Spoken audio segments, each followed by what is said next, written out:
Welcome to this overview video. We are at an important and exciting part of the master planning process, the release of the draft master plan.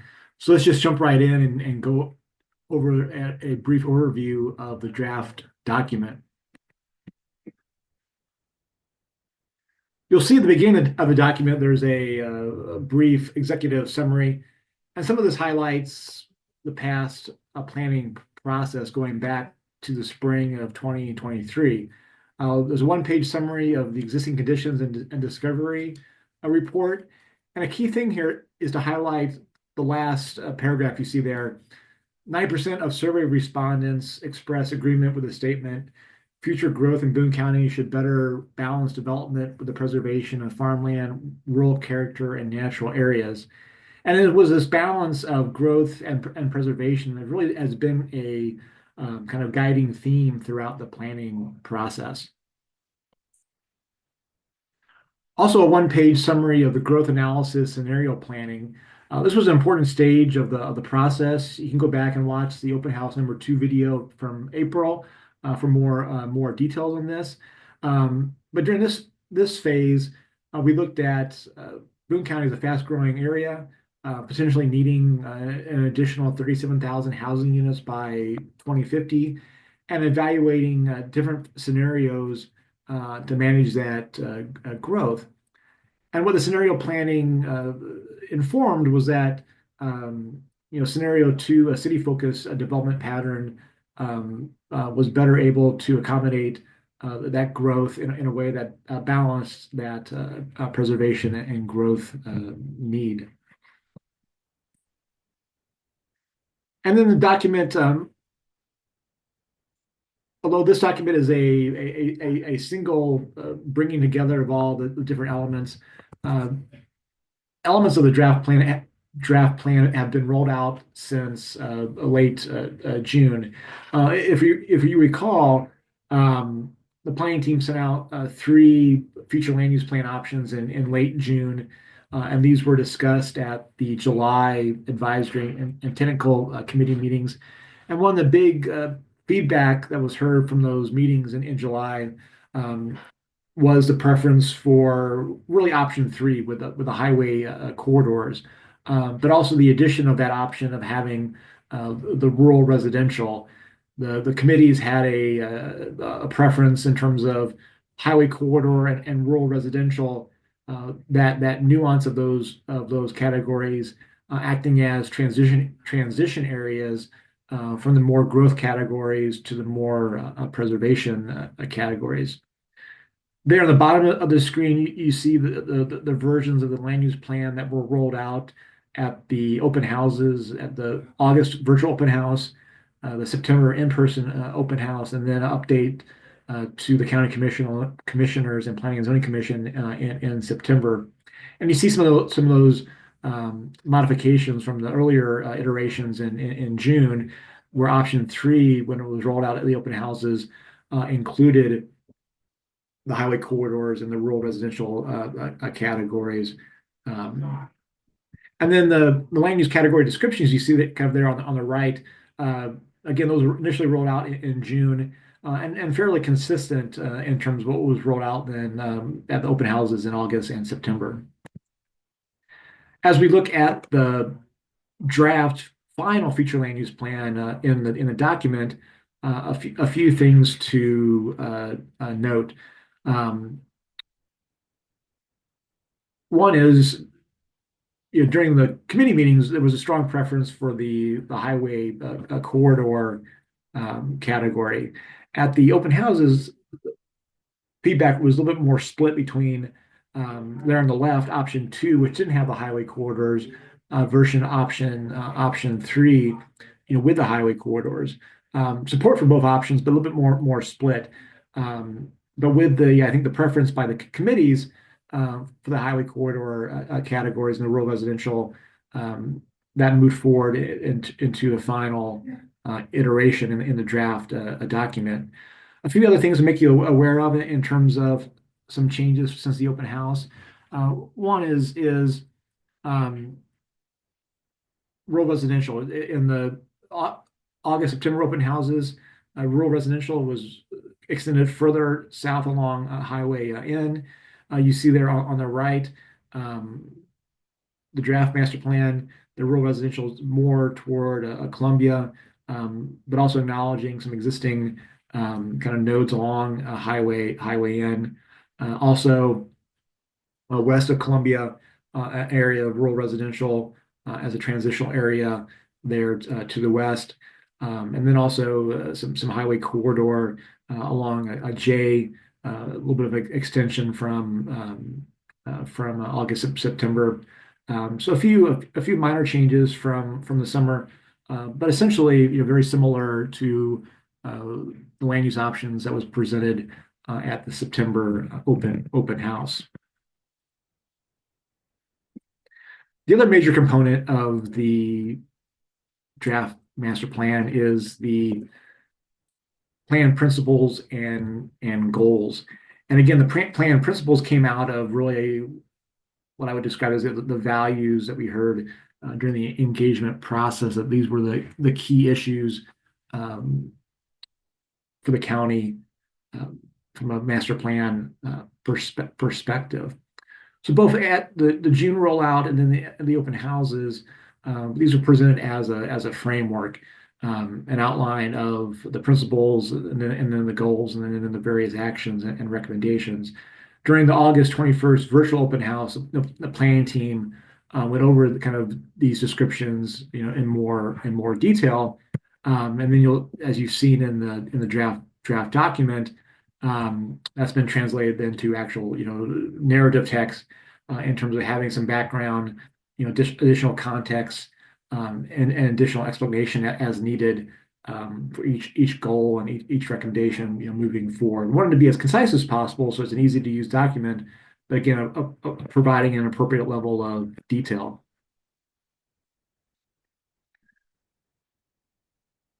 One of the new pieces of information in the draft document is the detailed action plan. Um, in some ways, the information isn't new. These go back and relate to the plan principles and goals. Um, the planning team has organized these as a action plan, a database, and these are also put into a Excel spreadsheet, given to the county, given to staff, and communities will often use this as a working a document. Since it's in Excel, easy to use, easy to look at from a kind of a yearly basis in terms of what's progressed moving forward.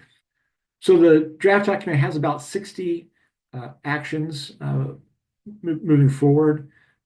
Every action is important, um, but important part of this is prioritizing the actions.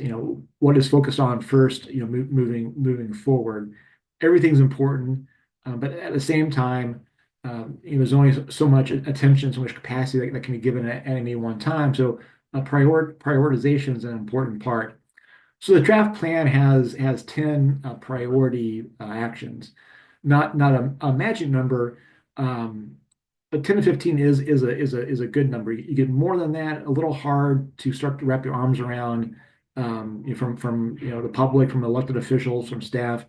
Keeping it to a manageable number of 10 to 15 or so helps, really keeps the focus on those top priorities. And this is one thing that we'll be wanting feedback from the technical advisory committees at our December 11th discussion. We'll also want feedback on the partners listed. You see their primary responsibility in terms of moving things forward, mostly with the resource management department of Boone County, but partners will be an important part, moving things forward. So if you see your organization or other organizations that should be listed, again, that's one of the things we'll be looking for feedback at this stage.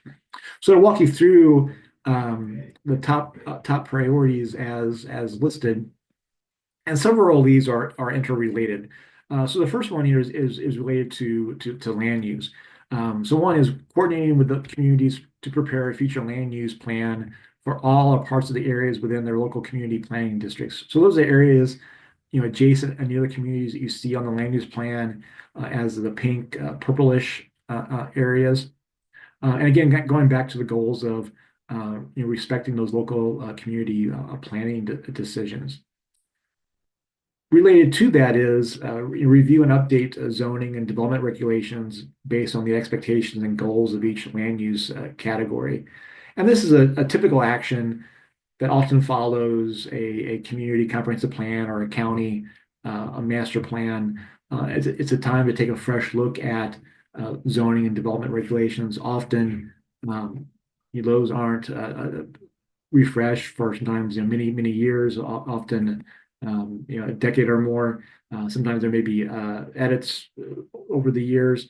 So this is a time to really to go through and do a fresh review of those and update as appropriate. Along with that too is interim step for three of the land use categories: unincorporated village nodes, highway corridor, and conservation buffer. Is to develop a set of design guidelines for those categories. Some of the land use categories, especially rural preservation and farmland preservation, there's some very good examples of what those are already in the county. These three land use categories. There's some examples.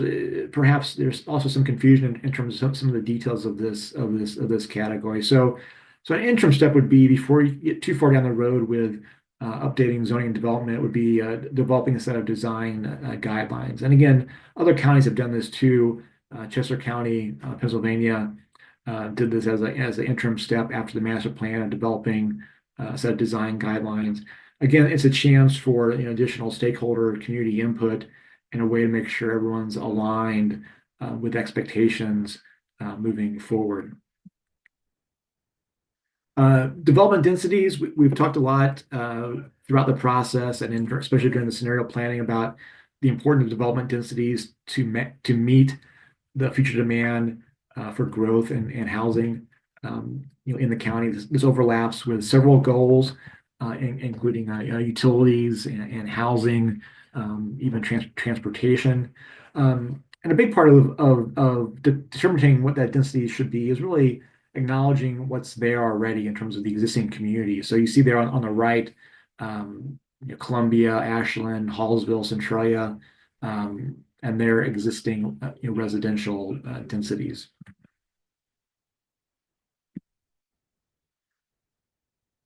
Economic development is an important part, moving forward. And in many ways, you see there these two actions is already in many ways being done already by the various partners. Ready, Southern Boone, Economic Council, City of Centralia. But this essentially kind of formalizes this as a ongoing action moving forward. In terms of transportation, the top priority is developing a countywide safety action plan. And you see there on the right is a map of potential, focus corridors in terms of safety. And this is especially important, countywide. That area is outside of the CATSO Columbia planning a boundary that which is in light gray there of looking at countywide safety along key corridors.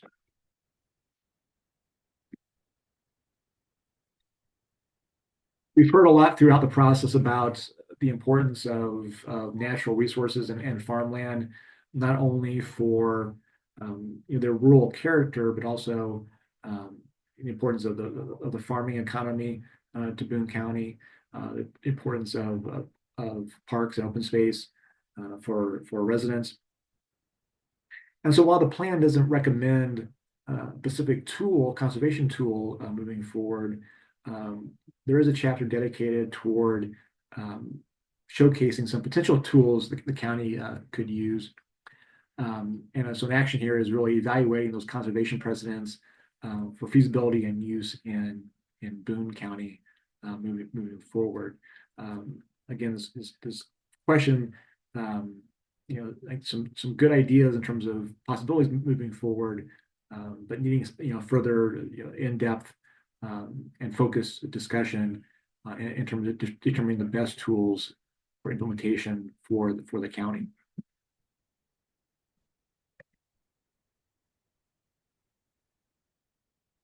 Boone County and City of Columbia have partnered on a housing study that was released this fall. So an overarching recommendation from a master plan perspective is following those recommendations of the more detailed housing study. From a master plan perspective, we've shared and coordinated with the housing study as have moved forward. And then from a land use and from a housing policy perspective, incorporating at an appropriate master plan level key policy and recommendations moving forward.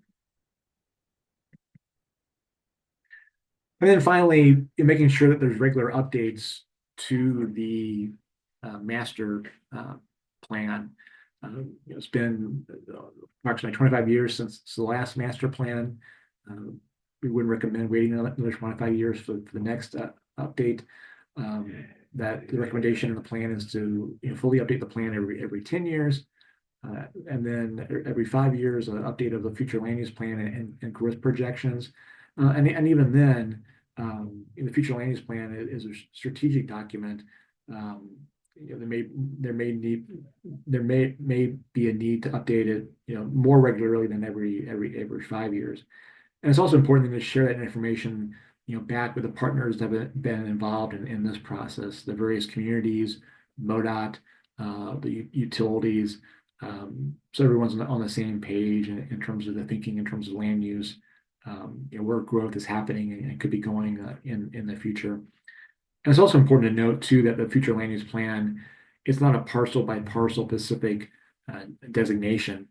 That it's a little bit more of a guide, that the boundary it shouldn't be thought of as maybe perhaps a rigid boundary. It's important to have some sense of those boundaries, but it's not a parcel by parcel designation. Again, it's not a zoning level type of designation.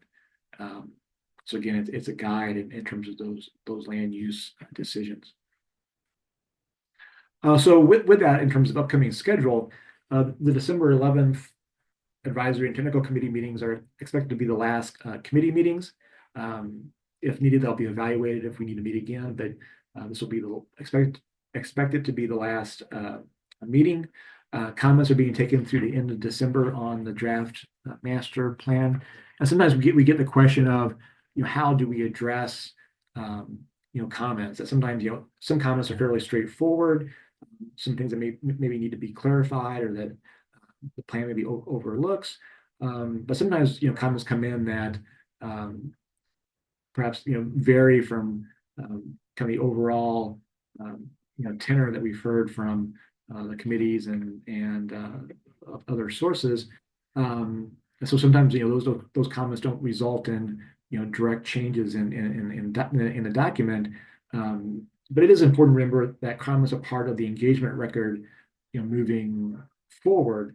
That when future implementation is done, whether it's more detailed planning, other actions, there is a record of comment, from the draft plan, so that again the county can use those as a guide in terms of future decision making.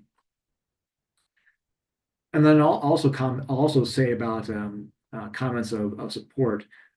Often sometimes folks will say, I only need to comment if I want changes. But with this phase of the process, it's also important to provide comments of support for the plan and plan elements.